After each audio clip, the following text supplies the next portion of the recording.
Le temple de Jérusalem, en ce jour de Pentecôte 31 après Jésus-Christ, était l'une des merveilles du monde antique. En fait, la plupart des événements mentionnés dans les évangiles et le reste du Nouveau Testament se déroulent au temple, plus que dans tout autre endroit. Par exemple, Jésus a confronté les échangeurs de monnaie et ceux qui vendaient des animaux sacrifiés dans le temple. Jésus a prophétisé la destruction du temple dans Matthieu 24. Il se peut que Jésus et ses disciples se soient rendus au temple après la Pâque, alors qu'ils se rendaient à Gethsemane.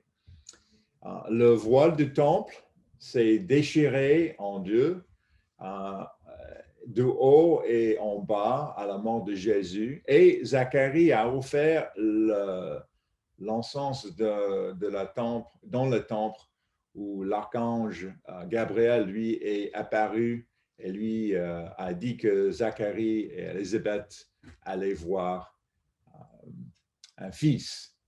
Le temple est mentionné dans plusieurs reprises dans les évangiles et le livre des Actes. Voici une image de ce à quoi ressemblait le monde du temple à l'époque, et au cas où vous demanderez comment ils peuvent savoir à quoi ressemblait le temple, sachez que la plateforme de fondation est toujours là, même aujourd'hui. Et cela nous en dit long. Les écrits de Josephus nous donnent également beaucoup d'informations. Et les écrits juifs de cette période donnent beaucoup de détails. Nous savons beaucoup de choses sur le temple. Et ça c'est une photo du temple aujourd'hui. Le plateforme, et voilà, vous pouvez voir le fameux mosque à Alaska, qui est toujours dans les nouvelles aujourd'hui avec le conflit entre les Palestiniens et les Israélites. Mais la plateforme est toujours là. Et dans le sermon aujourd'hui, nous allons donc considérer le temple de cette première Pentecôte. Et comme il est lié à notre célébration de ce jour aujourd'hui. Et dans le sermon, nous discuterons le lien entre le don de la loi au mont Sinaï et le don du Saint-Esprit en termes pratiques juifs et le lien entre le vent et le feu qu'on voit dans Acte 2. Et deuxièmement, dans quel lieu se trouvaient les disciples lorsqu'ils ont vu les longs feux et le vent et lorsqu'ils peuvent parler en d'autres langues. Troisièmement, comment ont-ils pu baptiser un tel nombre de personnes en ce jour-là? Et finalement, comment les événements de ce jour-là nous affectent? Lorsque nous aurons terminé, j'espère que vous serez encouragés par la clarité du plan de Dieu et par une compréhension plus profonde du fait que l'Esprit de Dieu vit en vous et en moi. Comme nous avons même chanté dans le troisième cantique aujourd'hui. Commençons par le lien fait par les Juifs entre ces deux événements en termes de la lecture des Écritures et des concepts de vent et de feu. Nous ne savons pas exactement quand cette pratique a commencé, mais au premier siècle, des passages spécifiques étaient lus lors du sabbat hebdomadaire et des jours saints au temple de Jérusalem et dans les synagogues d'Israël. Il y avait un calendrier pour les passages des Écritures qui devaient être lus, de telle sorte que tous les livres de l'Ancien Testament étaient lus et puis on recommençait. Et ça, c'est le cycle. Et cette pratique se fait encore aujourd'hui même par les Juifs. C'est pourquoi vous avez peut-être entendu dire que qu'on lisait le livre de Ruth à la Pentecôte, parce que Ruth se situait à l'époque de la récolte du blé qui commençait à la Pentecôte. Un autre passage des Écritures était lu lors de la Pentecôte, c'est les chapitres 19 et 20 de l'Exode, le récit de don de 10 commandements au mont Sinaï. Bien sûr, vous pouvez lire Exode 20 et voir une liste des 10 commandements. Et cela remonte apparemment à environ 500 avant Jésus-Christ. Donc, ça remonte pour les Juifs depuis 2500 ans. Pourquoi ces gens lisaient l'île toujours le récit de don de 10 commandements lors de la Pentecôte? La réponse est que, de toute évidence, depuis environ 500 avant Jésus-Christ, les gens pensaient qu'il y avait un lien entre la Pentecôte et le don des 10 commandements. En fait, il existe une forte tradition historique parmi les Juifs selon laquelle les 10 commandements ont été donnés à la Pentecôte. Nous n'en sommes pas certains, mais nous savons que le peuple de l'époque de Jésus-Christ, les Juifs à l'époque, célébraient la Pentecôte d'abord pour remercier Dieu de la récolte du blé, mais aussi, deuxièmement, secondaire, pour remercier Dieu d'avoir donné la loi. Ainsi que les 10 commandements étaient donnés le jour de la Pentecôte ou non, les gens de l'époque pensaient et enseignaient certainement ce que c'était bien le cas. L'histoire de la Pentecôte en Acte 2 nous donne telles des implications à ce sujet. Donc, examinons ce qui est dit dans Acte 2. Pour préparer le terrain, vous pouvez reporter à Acte 2, mais quand vous reportez pour préparer le terrain, nous savons que Jésus a été ressuscité vers la fin du sabbat hebdomadaire et qu'il a monté au ciel et a été accepté par Dieu le jour où l'offrande de la gerbe agitée a été offerte après ce sabbat hebdomadaire. Et 40 jours plus tard, il est monté au ciel pour la dernière fois. Avant son ascension, il a renvoyé ses disciples à Jérusalem où il recevrait le Saint-Esprit, ce qui est en hébreu Ruach HaKodesh. Et j'ai montré l'appellation et le mot hébreu ici, ça c'est bien sûr, c'est pas écrit en hébreu, mais dans notre alphabet. Ruach HaKodesh est une expression que l'on retrouve fréquemment dans l'Ancien Testament et qui signifie littéralement vent saint ou vent de Dieu. Et remarquez que la langue hébraïque n'a pas un grand nombre de mots. Et le mot roach signifiait à la fois vent, esprit et souffle. Il n'avait pas de mots séparés pour vent, esprit et souffle.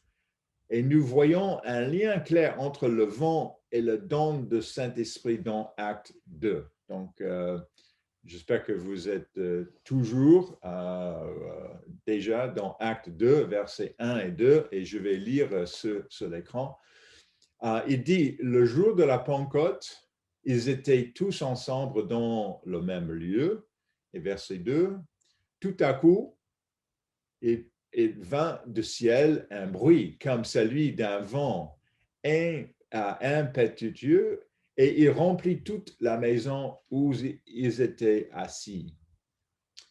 Et dans Acte 1, nous lisons que Jésus leur avait dit d'attendre à Jérusalem jusqu'à ce qu'ils reçoivent Ruach HaKodesh, le vent ou l'Esprit Saint. Encore une fois, en hébreu, vent et esprit sont le même mot.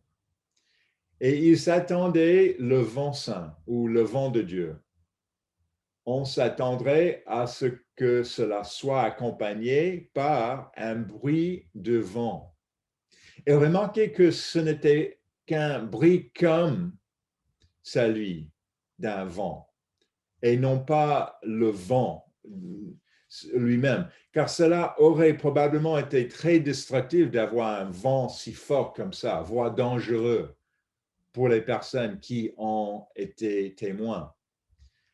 Donc, l'expression un vent impétueux, pensez à quelque chose comme le bruit d'un ouragan, d'une tornade, d'un cyclone suffisamment fort pour vous soulever et vous emporter.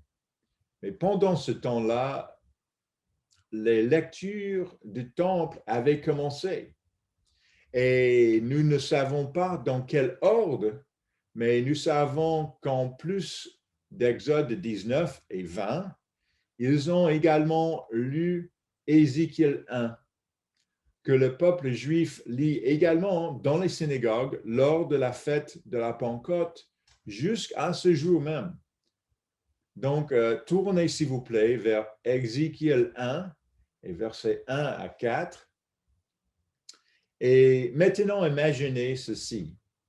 Les disciples sont rassemblés dans le temple, les lectures commencent des Écritures, 1 million de personnes ou plus sont présentes dans le cours du temple et un sacrificateur à voix puissante se lève et commence à lire.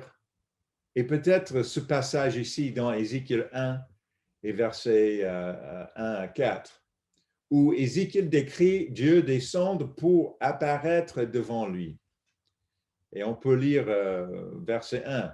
Le 30e année, le 5e jour du 4e mois, comme j'étais parmi les captifs du fleuve de Kibor, les cieux s'ouvrirent et j'eus des visions divines.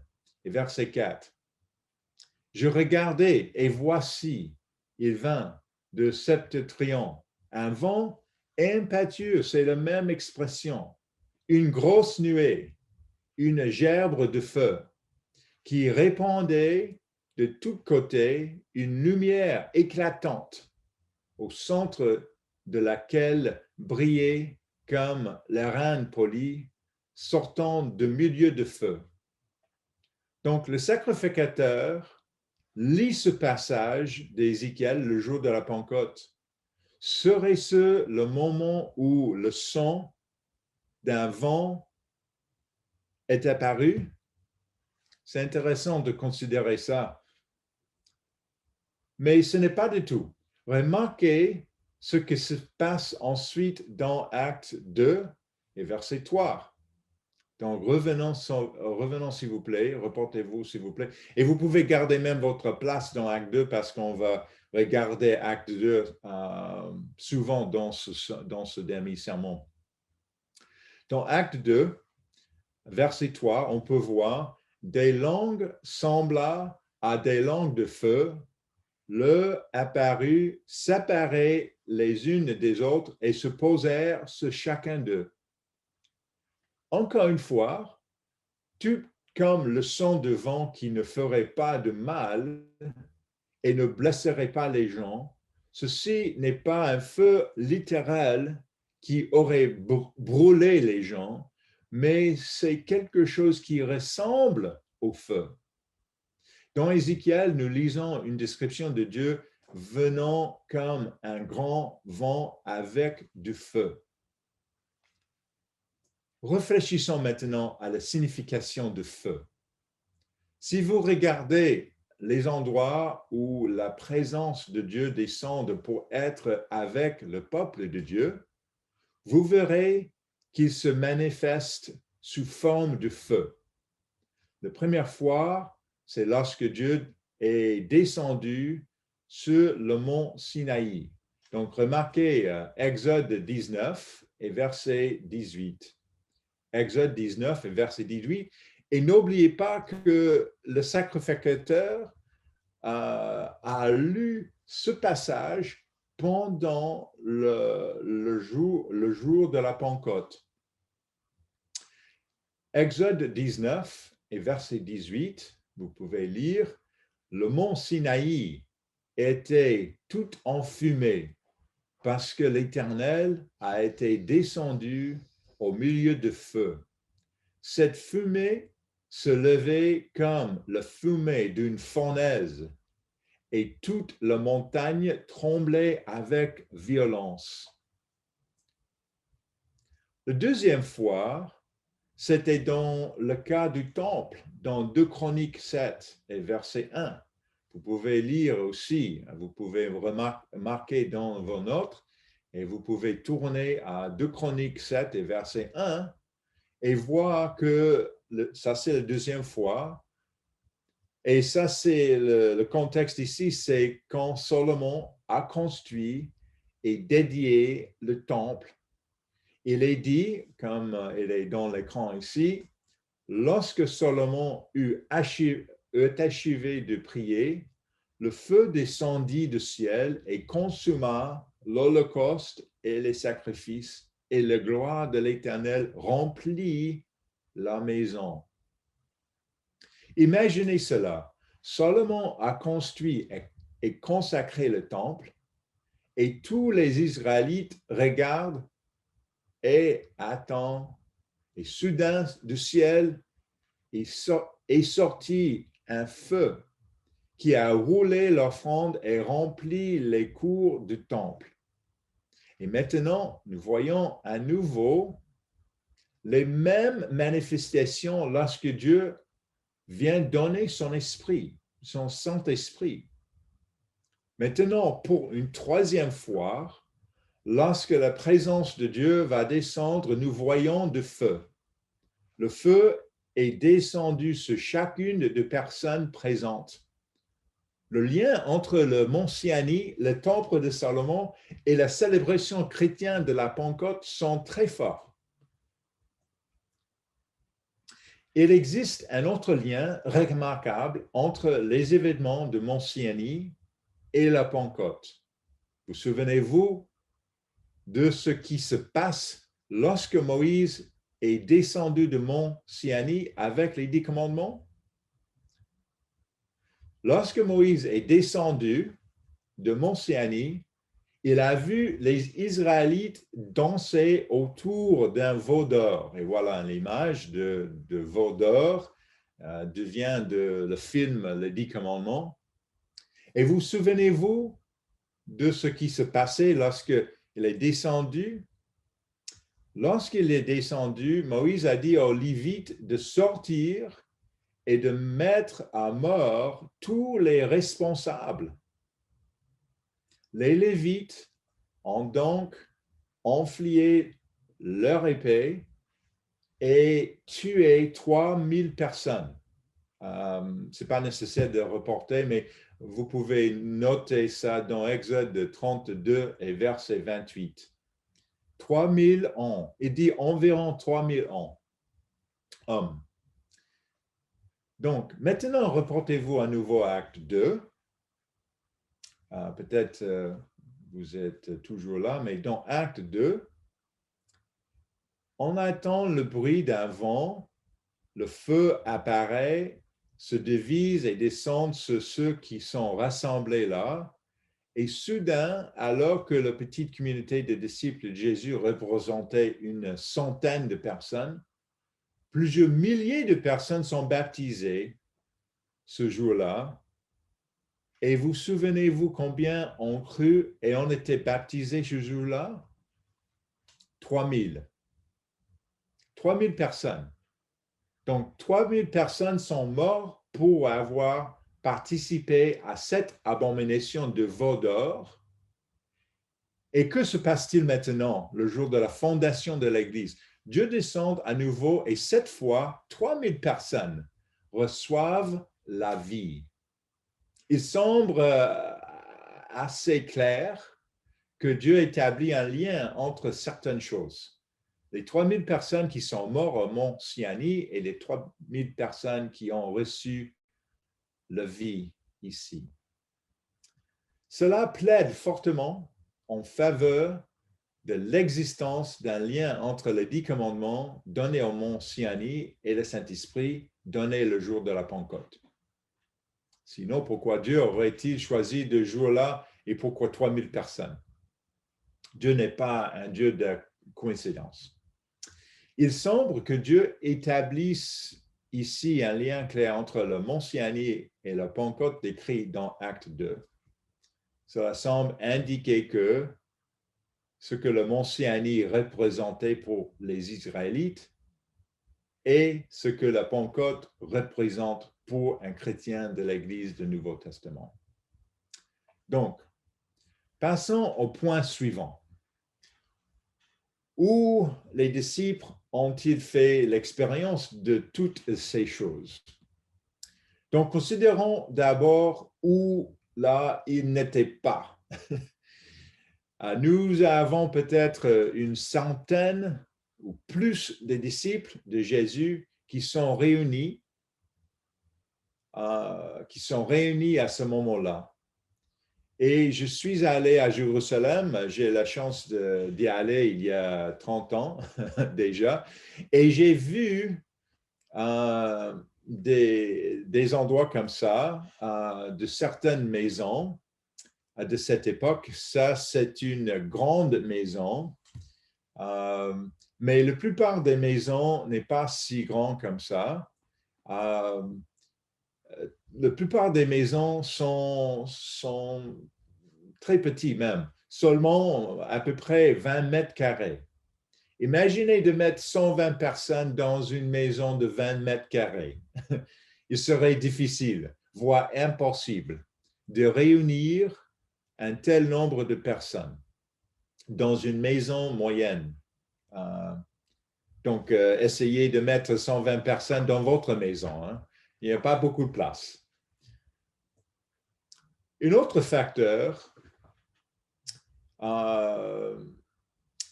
est la présence de plus de 3000 personnes qui écoutaient les apôtres et le sermon de Pierre. Où à Jérusalem, trouvez-vous un endroit assez grand pour que 3000 personnes puissent s'y rassembler? Jérusalem était une ville plutôt bondée avec des rues étroites où c'est donc situé se rassembler de 3000 personnes pour qui ont entendu et ont été convaincus de ce qu'elles ont entendu. 3000 personnes, c'est beaucoup, c'est beaucoup. Plus que que notre site de fête, bien sûr, même le plus grand de notre site de fête aux États-Unis. Donc, reportez-vous à Luc 24, et vous pouvez regarder même dans votre propre Bible, qu'il existe dans la Bible des éléments qui peuvent nous aider à faire la part des choses. Donc, regardons Luc 24 et versets 52 et 53. C'est le dernier chapitre de Luc, les 2 derniers versets. Luc termine son évangile en décrivant l'ascension de Jésus-Christ dans le ciel, puis Luc dit ceci dans l'écran. Puis eux, après l'avoir adoré, ils retournèrent à Jérusalem avec une grande joie et ils étaient continuellement dans le temple, louant et bénissant Dieu. Les disciples retournèrent donc à Jérusalem avec une grande joie, mais où sont-ils allés? Ils sont restés continuellement au temple, louant Dieu. Cela ne signifie pas qu'il y a été littéralement 24 heures sur 24 à la temple, non. Mais cela indique qu'il se passait une grande partie de leur temps au temple. Entre l'ascension de Christ et la Pentecôte, ils ont passé une grande partie de leur temps au temple. Maintenant, regardons à nouveau Acte 2. Et rappelez-vous que Luc a écrit à la fois l'évangile de Luc et le livre des Actes. C'est un peu comme il formait en ensemble en 2 volumes. Luc était le volume 1 et les Actes étaient le volume 2. Reprenons là où l'évangile de Luc s'était arrêté. Donc, il a arrêté son volume 1 avec les descriptions dans Luc 24, versets 52 et 53. Et maintenant, il recommence à à Acte 1 et Acte 2. Donc, regardons de nouveau Acte 2. Et rappelez-vous que Luc a écrit à la fois les deux. Il dit tout à coup, il vint du ciel un bruit comme celui d'un vent impétueux et remplit toute la maison où ils étaient assis. Voici encore ce miracle. Et il dit qu'ils étaient dans la maison. Le mot grec pour maison est oinkos, traduit ici par maison. Le mot ne signifie pas toujours simplement maison. Il y a plusieurs significations. Le dictionnaire grec TR définit ce mot comme suit: une maison habitée, un foyer, un bâtiment quelconque, un palais, un lieu d'habitation quelconque. La maison de Dieu, c'est une des définitions de ce mot grec, le tabernacle. La signification de base est un bâtiment ou une structure de toutes sortes. Il peut signifier une maison ou un bâtiment. Il n'est donc pas nécessaire qu'il signifie littéralement une maison, une résidence ou le lieu d'habitation de quelqu'un. Il peut s'agir d'un bâtiment n'importe quel type. Ou s'il signifie vraiment maison dans ce contexte, il se pourrait bien que ce mot soit utilisé pour désigner le temple, puisque le temple s'appelait comment? Il était appelé la maison de Dieu. Dans la Bible, le temple est souvent désigné comme la maison ou la maison de Dieu. Il n'est pas nécessaire de nous y reporter, mais dans 2 Chroniques 6 et verset 2, Salomon, parlant à Dieu du temple, dit: j'ai bâti une maison qui sera ta demeure. Et nous voyons parfois cela dans le Nouveau Testament également. Dans Acte 7 et verset 47, vous pouvez noter Acte 7, verset 47, vous pouvez voir que Étienne se défend devant les sacrificateurs, devant le conseil. Il rencontre l'histoire d'Israël et dit au verset 47, ce fut Salomon qui lui bâtit une maison. Vous vous souvenez peut-être aussi que lorsque Jésus a chassé les changeurs de monnaie et les marchands de l'enceinte du temple, que a-t-il dit?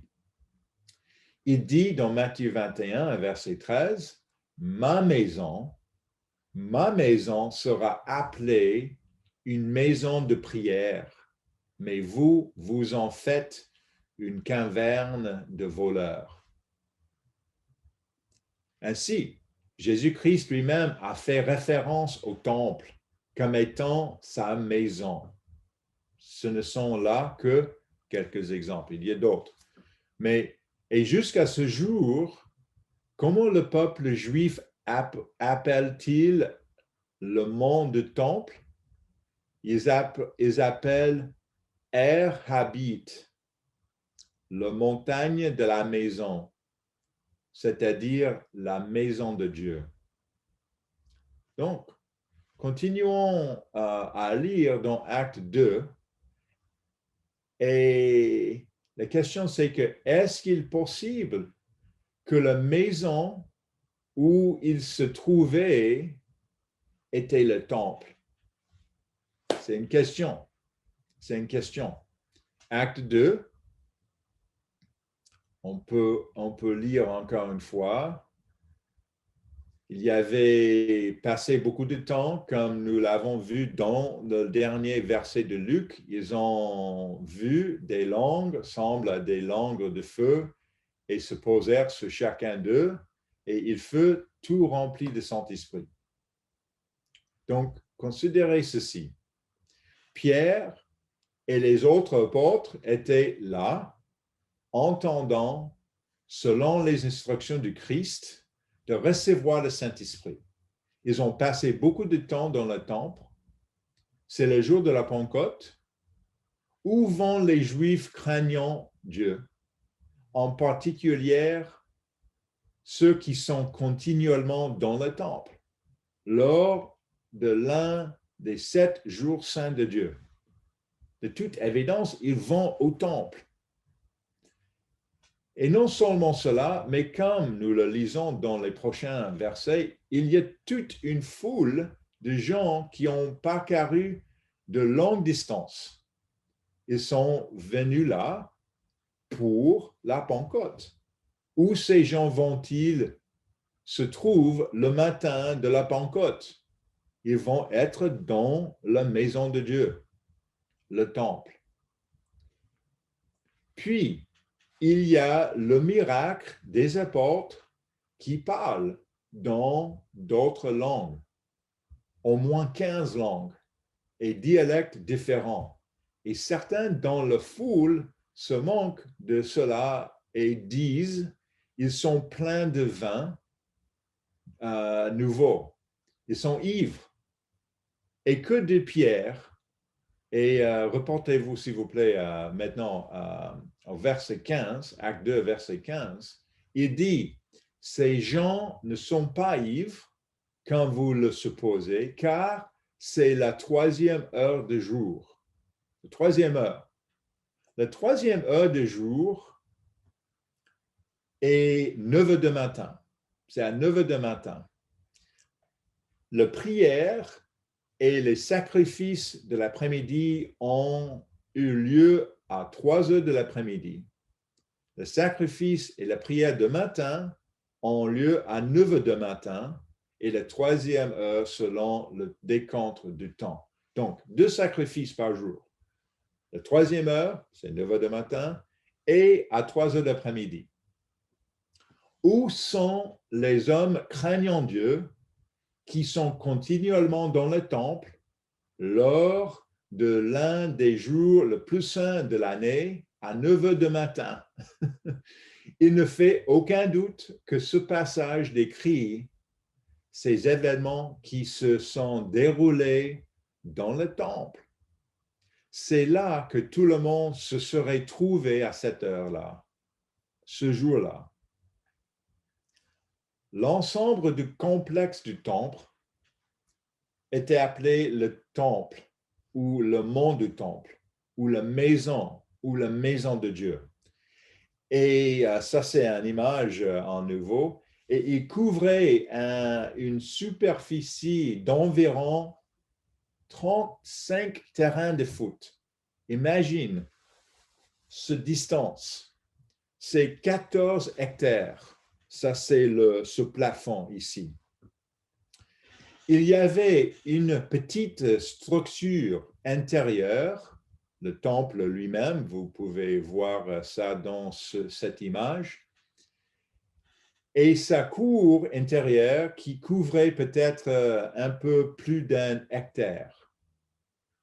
Mais le reste de 14 ou 15 hectares était constitué de grandes places ouvertes ou de porches de colonnades. Et voilà, comme ça. C'est sous ces porches que Jésus puis les apôtres enseignaient au temple. Il s'agissait d'espaces couverts où les gens pouvaient se réunir pour enseigner ou être enseignés. Ces événements auraient pu avoir lieu n'importe où dans ce complexe. très probablement dans les grands espaces ouverts qui auraient été remplis de foule ou dans les zones sous les porches à colonnade. Cela donne une perspective considérablement différente sur ces événements, j'imagine. Et moi, quand j'ai étudié ce sujet et quand j'ai passé du temps, j'ai réalisé qu'il n'y a pas d'autre façon pour 3000 personnes d'être parmi eux quand les centaines de disciples commençaient à parler dans des autres langues.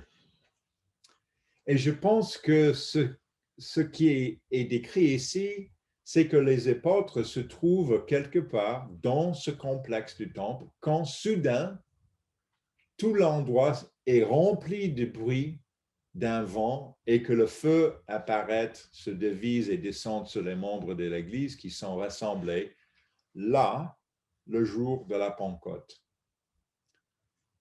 Donc, le troisième point.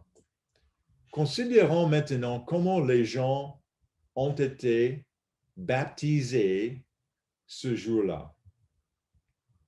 Donc, les archéologues ont fait beaucoup de travail autour des deux côtés du monde du temple où ils sont autorisés à creuser. Et partout où les archéologues creusent, ils trouvaient des structures appelées mikvot, M-I-K-V-O-T. Mikvot, ça c'est singulier, ou pluriel, c'est mikvah. Les mikvot, ce sont des bassins artificiels pour le lavage rituel. Les Juifs religieux les utilisent encore aujourd'hui dans beaucoup des lieux synagogues. Il y a des mikvot. Ça, c'est un mikvot moderne aujourd'hui. Il y a des mikvot dans les synagogues maintenant. Donc, les archéologues en trouvent partout autour du monde du temple les mikvot comme ça. Et avant de pouvoir monter pour prier au temple, il fallait s'arrêter à un mikvot et se laver rituellement avant de pouvoir venir au temple. Et bien sûr, le temple représentait la présence de Dieu. Vous voyez des vestiges de cette pratique, même aujourd'hui, si vous vous rendez au mur occidental, car il y a des endroits pour se laver avant de venir prier au mur occidental. Les archéologues ont trouvé plus d'une centaine de bains rituels tout autour du monde du temple. Ils ne peuvent pas creuser n'importe où autour sans tomber sur un bain rituel quelque part comme ça. Et maintenant, où pensez-vous que dans une ville sans lac, sans rivière, sans étang, sur un mont, vous allez trouver suffisamment d'eau et d'espace dans un court laps de temps pour baptiser 3000 personnes. Le seul logique est d'aller dans les mikvot. Là encore, il y en avait plus d'une centaine. Bien sûr, il y a plus que ça, mais nous avons déjà trouvé une centaine autour du monde du temple. Et ce ne sont que ceux qu'ils ont trouvés. Certains d'entre eux sont assez grands pour accueillir plusieurs dizaines de personnes. Ça, c'est un grand ici, mikvot. Ça peut accueillir une dizaine de personnes à la fois. Donc, le seul logique pour que cela se produise est que les apôtres ont utilisé certains de ces nombreux mikvot autour du monde du temple pour baptiser 3000 personnes ce jour-là. Et si vous avez l'occasion de visiter Jérusalem, vous pouvez examiner certaines de ces zones évacuées pour voir quelques-uns de ces nombreux mikvot. Et cet énorme mikvah se trouve près du bas des escaliers géants que montaient au mont du temple, où les gens pouvaient se laver avant de monter au temple. Tout est logique et s'emboîte parfaitement, je crois. Donc, notre dernier point. Quelle est la signification du jour de la Pentecôte de l'an 31 de notre ère qui a lieu au temple? Donc, j'ai partagé beaucoup de choses maintenant dans ce sermon, mais quelle est la signification pour nous aujourd'hui? Donc, pensez à ce que représentait le temple. Dès le début, le temple a été considéré comme le lieu où Dieu vivait. Il y a d'abord l'arche de l'Alliance dans le temple. C'est dans le Saint des Saints du tabernacle. Voilà, ça c'est le premier tabernacle qui se trouvait l'arche de l'Alliance ou le propitiatoire. Pourquoi l'appeler le propitiatoire? Parce qu'il représentait le trône de Dieu, où Dieu était assis. À l'époque de Salomon, celui-ci avait construit le temple au sommet de Mont Moriah à Jérusalem avec un autre saint de saints où était placé l'arche de l'Alliance. Et que s'est-il passé à cette époque-là? Comme nous l'avons lu dans 2 Chroniques 7, le feu est apparu et remplit le temple. À la présence de Dieu se trouvait là, dans ce bâtiment.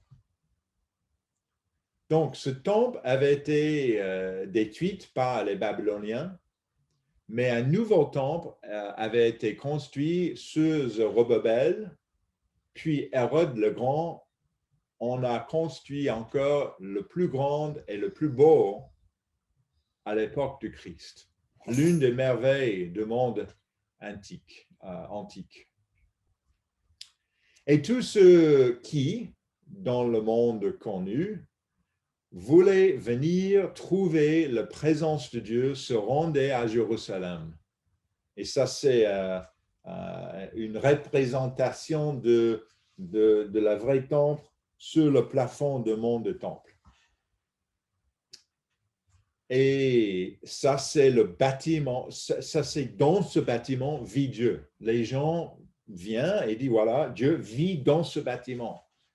Et vous pouviez amener vos enfants, vous pouviez prendre votre petit garçon ou votre petite fille et marcher jusqu'au bâtiment du temple et dire, dans ce bâtiment, c'est là que Dieu habite. C'est ainsi qu'ils le voyaient. C'est ainsi que les gens considéreraient le temple au premier siècle. Donc, encore une fois, même Jésus-Christ, il faisait référence comme étant la maison de Dieu. Une maison est l'endroit où quelqu'un vit, où nous savons que Dieu est partout. Mais c'était en quelque sorte son adresse. Elle est son adresse. Nous lisons dans Acte 2, verset 3, nous avons déjà lu plusieurs fois que le Saint-Esprit est venu comme un feu. Et le feu représentait la présence de Dieu, comme nous l'avons vu précédemment au mont Sinaï et lors de l'Édakhésie du temple de Salomon. Cela signifie que Dieu lui-même était présent dans le feu. Et où sont allées les langues de feu? Il est dit, à l'une d'elles s'assit sur chacun d'eux, sur chacun des disciples, sur chacun des hommes et des femmes qui croyaient, étant rassemblés là. Donc, Dieu est apparu sous forme de feu lors de la consécration que Salomon a dédié le temple. Ézéchiel, dans une vision, a vu Dieu venir sous forme de vent et de feu. Et maintenant, nous voyons qu'un feu représentant Dieu apparaît à nouveau. Il va vers le peuple de Dieu qui nous dit ce miracle. Que nous dit ce miracle? Il nous dit que Dieu a changé d'adresse. Il a changé d'adresse. Il n'habite plus dans le temple, mais il habite dans nous. Il a changé d'adresse. Il n'était plus dans le temple. Dans un incroyable miracle de grâce et d'amour, il a dit, je quitte ce beau bâtiment garni d'or et je préfère vivre dans mon peuple, mes fils et mes filles. Et il a pris sa demeure dans ces hommes et ces femmes ce jour-là, et ils sont devenus le temple de Dieu, la maison de Dieu, où demeure le Saint-Esprit. Et qu'est-ce que cela signifie pour nous? Où Dieu vit-il aujourd'hui? Il vit en nous. Et vous pouvez reporter dans 1 Corinthiens 3 et verset 16. Et vous pouvez lire, vous pouvez voir. Ne savez-vous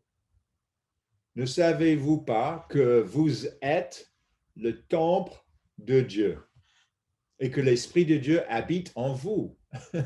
Dieu a décidé que de tous les endroits du monde, de tous les endroits de ce grand et vaste univers, il a décidé de vivre en vous et en moi, par son esprit. Remarquez aussi, vous pouvez tourner pour voir aussi Éphésiens 2, et versets 21 et 22. Éphésiens 2, versets 21 et 22. Il dit, en lui, tout l'édifice bien coordonné s'élève pour être un temple saint dans le Seigneur.